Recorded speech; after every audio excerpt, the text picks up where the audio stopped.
Springtime for Elon in America. Whoop, whoop, whoop, whoop. Anyway, it's Monday. Time for some really weird cinema from 42nd Street Pete's Grindhouse. Let's go back to 1976 for that classic film that would draw just about anybody into a grindhouse, Criminally Insane, directed by my unfortunately late lamented friend Nick Millard, aka Nick Phillips, who directed this tale of terror.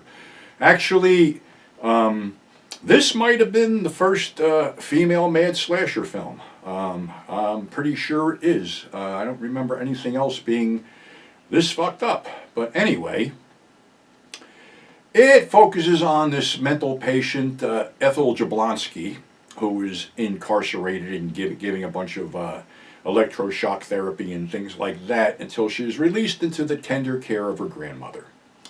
And she is told by the doctor that she has to diet. Well, that's the problem here, that if you get in between Ethel and food, you might have a real problem. Well, Grandma decides, after seeing Ethel clean out the fridge, and we get to see Ethel eat a lot, that she's going to put all the food under lock and key. So she does. And Ethel is trying to pry this lock off with a butcher knife when Granny shows up and says, basically, we couldn't pay the food bill from last week and we can't pay it this week, so you've got to cut down eating. So this doesn't go well with Ethel, as she's got some severe social problems. So she stabs Granny to death and then drags her body upstairs and drops Granny in the bedroom. Then she calls the local market and says that she wants this week's order, and they tell her that she owes $80 and the kid is not going to leave the groceries unless she has the $80. She goes, I have the fucking money, send the kid and, oh yeah, put in 4 gallons of ice cream. Okay, so the kid shows up, the kid wants his money, she gets him in the house, she yanks the groceries away from him, he goes to get the groceries back, she bashes a bottle over his head and then uses the neck of the bottle to stab him to death. She drags him into the room. Well, while she's doing this, her sister Rosalie, who's pretty much a sleazy slut, shows up trying to hide from this guy John. All dates are John. So she tells Ethel she'll be staying there for a while. So the first night she's staying there, she comes home with this fucking drunk that obviously is paying to bang her. So she goes back to the bar, and of course John shows up, and of course, you know how these guys are. He takes her back to the house and takes her to bed, and this is where we get completely politically correct from get-go. He basically tells Rosalie that most women just need the shit slapped out of them now and then, and basically you need the shit slapped out of you more than anyone else. And she smiles and they make out. Okay, so now they have breakfast, and Ethel is hovering over a tray of sweet rolls, about a dozen of them, and John wants one. So anyway, the doctor calls up and says that, you know, he wants to talk to Ethel, and she starts screaming something about, tell that fucking kike not to come over here. Politically incorrect situation number 2. So the good doctor does show up, only to have his head caved in by Ethel and dragged into the room, which is starting to reek of rotting corpses. So in order to alleviate that, she goes out and gets Airwick. Remember Airwick, that big bottle of shit that you basically pulled out a wick and left it up? Well, she leaves a few of those bottles in there. So now Rosalie is banging John, and we get to watch Ethel eat some more stuff. And all of a sudden, she decides that that's too noisy. She goes in with a meat cleaver and takes out Rosalie and takes out John. John is crawling down the hallway while Ethel hacks him up. She drags him back in, props him up in bed, and sits there eating in front of him and says, I know what you were doing. Well, cool. Anyway, a cop has come over, this detective, to investigate, and the detective is actually George Buck Flowers, working under the pseudonym, I think it's Phil LaFleur or something like that. So he's questioning Ethel intensely about what happened to this kid, and he goes, did you see anybody out there when you gave him the money? You did give him the money. Yeah, I gave him the money. Was there people out there? And she goes, yeah, there was one guy. Well, can you describe him? Well, he was a colored guy. Politically incorrect number 3. So anyway, the room is starting to reek a bit, and Ethel decides, well, I guess, you know, the Airwick isn't working. She's actually spraying them down with fucking room deodorizer. when she gets the brilliant idea that maybe if she chops a few of them up and puts them in a sack, that she can drive down to the ocean and toss them in there. Well, she chops Granny up first, I guess, shoves her in a sack, and whatever they're using for the body in the sack is kind of heavy because she struggles to get it into the trunk of her car, and when she takes it out, it hits the ground like a with a loud thump, and she's just about got it onto the ledge when people show up and she's thwarted, so she drags the thing back and puts it in the trunk of her car. She goes home, she pulls up on the curb, and of course that creepy little guy who was banging Rosalie shows up looking for Rosalie, and of course Ethel can't have that, so she strangles him and tosses him in the fucking room too. So anyway, she leaves the trunk of her car open as she drags the sack up the stairs, and then the neighbor decides to look in it and finds a hand laying there. Of course she calls the cops show up, and lo and behold, there's Ethel sitting in the room eating someone's arm. The end.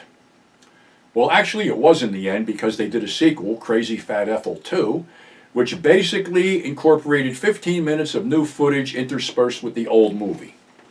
Now, the thing with Nick is, when this was run in New York, Nick went with it. Nick went wherever his films were shown so nobody could dupe him and bootleg him, and he'd stay for the whole run and take him home.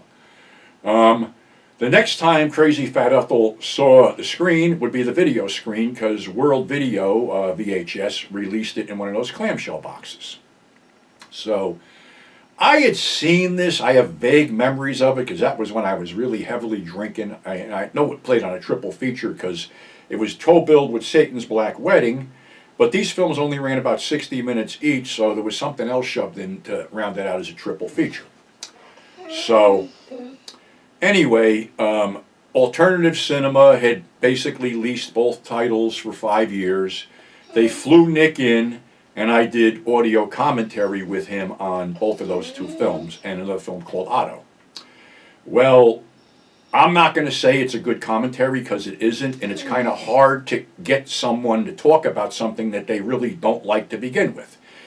Nick did these just to make money. His whole thing was basically in the nudie films and the softcore things and stuff like that. So he really perked up when we did Otto. So this thing was like leased for 5 years. Nick took it back. I think Mike wanted to buy it, but Nick didn't want to sell it at that point. So another company got it, and basically they said that it was not in good condition because it was stored in a black trash bag.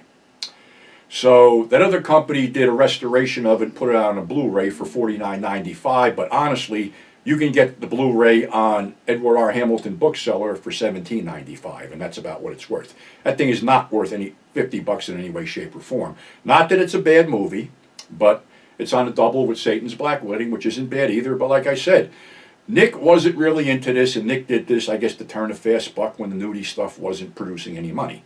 So, you know, and like I said, I formed a really nice friendship with Nick when I met him out here, and we kept in touch. And he actually wanted to do a movie with me, but that never came to fruition. So, anyway, you know, they're definitely worth a look. They're definitely a little, you know, slice of 70s sleazy independent filmmaking. And Priscilla Alden, who basically played Crazy Fat Ethel, was a classically trained actress. How she got hooked up in this, I'll never know, but anyway, like I said, she was probably the first female mad slasher. So, something else I wanted to say here, and I don't know what I did with them, but anyway, there's still fires going out in California, and I tried to sell Gunfighters with Drunken Master to raise money, but I only sold 3 books.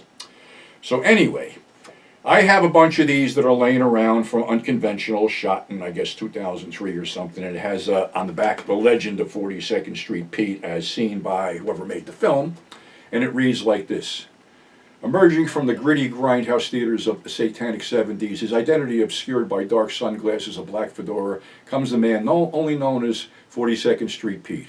Rumors abound about who he really is. A wanted man hiding from the law, a witch doctor, a preacher, part jackal, the bastard son of 1,000 B movies, all of the above. No one really knows. All we know that he is an aficionado of sleaze and a sleaze historian. If it's a monster movie or an exploitative film, Pete knows everything about it more than you do, pal. And how do you figure a guy gets a name like 42nd Street Pete? If you said by wasting his youth in run-down, grindy theaters and peep shows, you'd be dead on the money. But anyway, I got a bunch of these laying around. I usually don't sell my signature because I think that's bullshit. But you know something? To help the animals out that have been burned and shit like that, if you want to PayPal me $5, I'll sign it and send it out to you, and the money goes to help the animals that are in the shelter that are suffering from burns. So anyway, the PayPal's Mr. 42nd Street Pete, MR42ND, Street spelled out, Pete spelled out, at yahoo.com if you want to contribute to the cause. So that's our show for today. Thanks for subscribing. Thanks for tuning in. Above all, stay safe, and we'll catch you on the flip side.